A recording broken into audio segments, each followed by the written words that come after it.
Welcome to Black and Gold Today, brought to you by Cadillac of New Orleans. I'm Rachel Whittaker. The Saints looked like a different team to start against New England. You could sense more energy on both sides than they showed at Baltimore, as Drew Brees worked magic, and the defense didn't allow a first down until the Patriots' fourth drive. Now, the few thousand fans left at the end saw the Saints lose at the last second. Never an ending you want, no matter who's in. But they've got 4 scorching days of training camp and 2 preseason games before that Arizona kickoff. So, let's continue now with our Jeff Duncan, who's here in studio. Jeff, how are you? Doing good, Rachel. How you doing?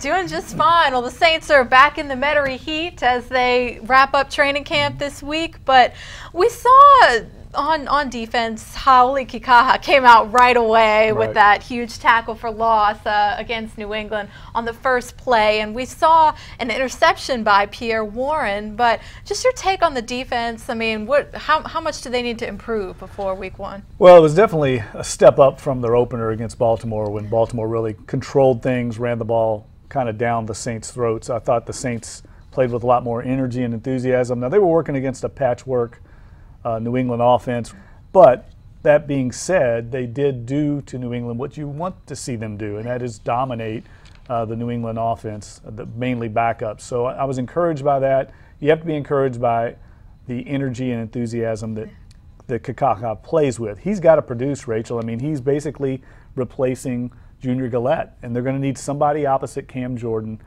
to try and get after the quarterback. I'm still concerned about the pass rush. I think the jury's still out. It's a huge, huge concern for this team. Sean Payton said afterwards that they didn't think they hit the quarterback once, and he's worried about that.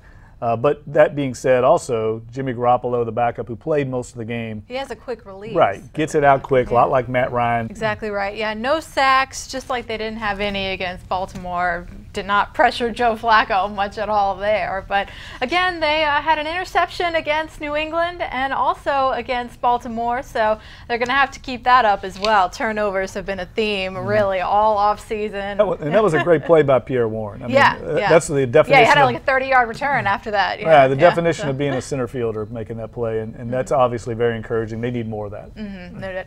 No doubt about that. And we'll be right back to talk offense. What's one of the nicest things that comes with your new Cadillac from Cadillac of New Orleans? 0% interest. Get 0% interest on all new Cadillacs, now at Cadillac of New Orleans. New owners, new attitude, on Lime Street in Rye in Metairie. Welcome back. Well, Jeff, let's face it, that touchdown from Drew Brees to Brandin Cooks, the 45-yarder, downright pretty, vintage Drew Brees. And first, here's Cooks describing it.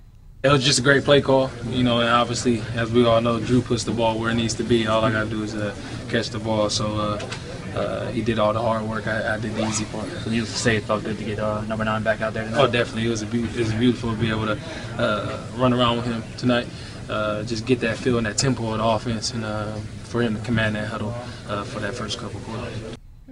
Well, Sean Payton and company hoping that they'll see more of that once the real season starts, and somehow I think they will. But also, we saw Mark Ingram catch 3 passes, including a 29-yarder from Drew, and also Kyrie Robinson getting in on the receiving game as well. So that without Pierre Thomas, that's going to have to continue.